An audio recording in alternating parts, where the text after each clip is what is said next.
It's interesting. Hufanga says he wants to come back week one, which, is going to be September 9th against the Jets. He tore the ACL in November. Mm-hmm. So it was late in the year that he tore the ACL. It used to be kind of a 1 year rehab, but maybe he can come back and be ready by week one. One of the guys that I read about this week, and I'm eager to see him this summer, is another guy that we really haven't talked very much about. And that is the undrafted free agent Jaylen Mahoney from Vanderbilt. But it's interesting. A lot of people are saying that he's an underdog that's worth paying attention to. There's an interesting story out by Justin Mello. Are you familiar with Justin Mello? Yeah.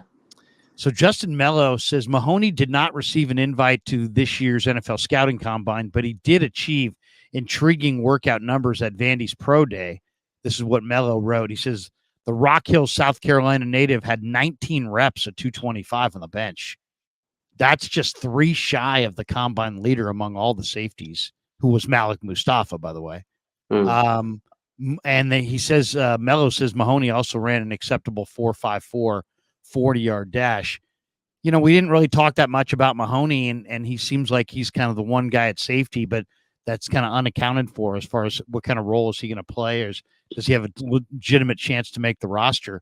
But I'll say this: I noticed him on the practice field. I mean, you can see he moves well, and the 19 reps at 225 means there's good strength there, and that's weight room dedication. If there is one spot on the Niner defense that's a little on the thin side, I would say it's safety. So who knows? Maybe Jaylen Mahoney might be a guy that makes this roster. We'll see how his summer looks, but it sounds like Mello thinks that he's got pretty good athleticism and good strength.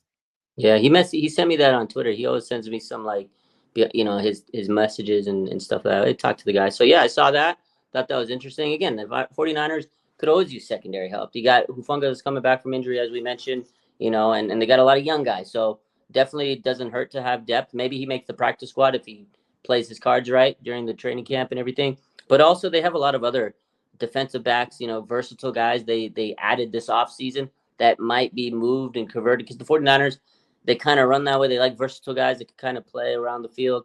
We saw that with Jimmy Ward, right? Before in the past, they've kind of done that with Demo, where they kind of throw them around the slot, the outside, the inside, whatever. And I think there's a lot of other guys that they can try to maneuver around. Isaac Yiadom, that's a guy.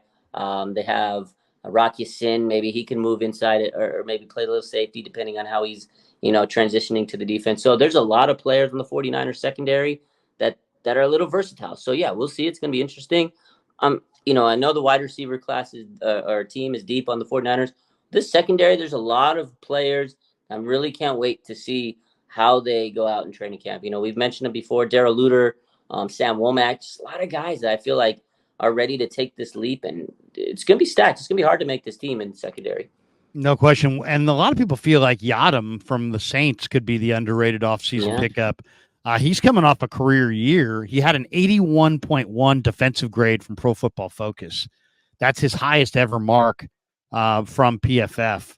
And if you look at that number and put him on the Niners last year, that would have given him the second best PFF grade among all Niner corners, with only Mooney Ward at 82.6, with a higher mark. Wow. So Yiadom might, he's interesting. Opposing quarterbacks completed only 50% of their throws when they targeted Yiadom. He held them to an 84.4 passer rating. Man, I mean, if he does this year what he did last year with New Orleans, Yiadom might be that third corner. Yeah, it's going to be interesting. Like I said, they got him. They got like young guys. They got Renardo Green, who is really promising. This secondary battle might be their most intense battle. Like nobody's talking about it, because you're right. This guy he was one of the best defenders with the Saints last year. So I think the Niners have a really, really good competition brewing next month. I'm so excited to see, because for many years I felt like they just didn't address cornerback, and I was one of those guys on Twitter screaming, "Get a damn corner! Go get a corner!" Oh my God, screaming. And now it's like, well, you're a pretty good secondary. This is going to be a very, very hard competition. Like, there's going to be some guys that don't make the cut where, like, oh, he can make a team. He can make a lot of other teams, and that practice squad is going to be very talented with secondary players. If they can keep those guys after they get waived or cut, it's going to be a very talented practice squad. The Athletic says the Niners are not having a good offseason, and they project them to be one of the overrated teams this year. Of course. Here's what they wrote. Kyle Shanahan always gives them a chance, and Brock Purdy again has a talented supporting cast, although Brandon Ayuk faces an uncertain future. Questions loom over the defense, however, with first-year coordinator Nick Sorensen directing the unit that lost Eric Armstead and Javon Kinlaw to free agency and must deal with the extended absence of Dre Greenlaw, who's recovering from Achilles surgery. The Niners hope to put another heartbreaking Super Bowl defeat in the past and make another run at a ring, but doing so could prove more challenging than many expect. What do you think? Niners overrated? I could see this guy's making the argument. They're not overrated, Larry. They're overhated. This just everybody in the offseason loves the hate. Oh, shit on the Niners. Oh, they're gonna be bad. Yeah, I'm using the gremlin voice because those people that say that stuff, they're just gremlins. They got nothing better. Oh, 49ers are gonna suck. Got the same team for the most part. They got better this offseason, I think, in certain positions. Maybe they need to do a better job O-line, but yeah, no, it's all offseason fodder. People are gonna hate on the Niners because that gets a lot of clicks. It gets a lot of attention. 49er fans are going to take that up and say, oh, I think they're the most overhated team, not overrated team. There you go. Well, that's a good way to look at it. Interesting article out right now written by a guy named Patrick McAvoy, and he says the Niners could sign Stephon Gilmore to bolster their secondary. So what do you think of that? I mean, the Niners have the sixth most cap space available, just over $30 million. They're obviously inside their Super Bowl window. They've got Mooney. They've got, Lenore. They just drafted Renardo Green. Gilmore is one of the top free agents out there. They're saying he could add some power to the Niner defense. He was the 2019 DPOY. He had 5-time Pro Bowler, two-time All-Pro.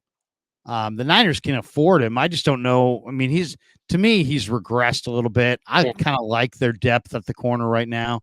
I don't think that not that Gilmore wouldn't help, and you can never have enough good corners, but I just don't think they need him, to be honest. I think Gilmore, corner is a spot they've got covered. Yeah, we just had a whole conversation of how deep this cornerback or secondary depth is. So I wouldn't hate it. I remember a couple years back, I was pounding the table when I was sitting here saying they need a quarter. Gilmore was one of the guys. Like, oh my God. And then they got Mooney Ward, and I was like, okay, I like the move. Up and coming player who's really proved himself. Honestly, I think the Niners could just extend Diamondo Lenore and Mooney Ward. Use the money wisely for those guys because I think they've become a really good duo. I mean, I wouldn't hate Gilmore. I like him, but he's a little veteran. He's a veteran, a little older. So I don't see him starting, I don't think, because they got Mooney and Lenore and maybe third. But we just mentioned there's a lot of competition for that slot corner spot. That's not really Gilmore's, position. So I don't know. It kind of doesn't make sense to me. But again, he's a good name. I think, Niners getting a veteran like that wouldn't hurt them. But I just don't know where he'd fit into this roster, especially at this point. And then it begs the question, would Stephon Gilmore want to take like a bench role, right? I don't know if he'd want to do that. I think he still wants to start. I think he's a really good player still, former DPOY. So I don't know. It's a weird one. I think it's a weird fit. It's just like some of those safeties that they tried to look into, Blackman, Justin Simmons, like they wanted those guys, good veteran, solid safeties. But the point with them was they wanted to start, and the 49ers they didn't know if they can offer a starting position because they're still not sure what's going to happen with Hufanga. So I don't know. It's a weird fit to me. I mean, I wouldn't hate it. I would probably go crazy and be hyped if we get him, but it just doesn't make sense to me.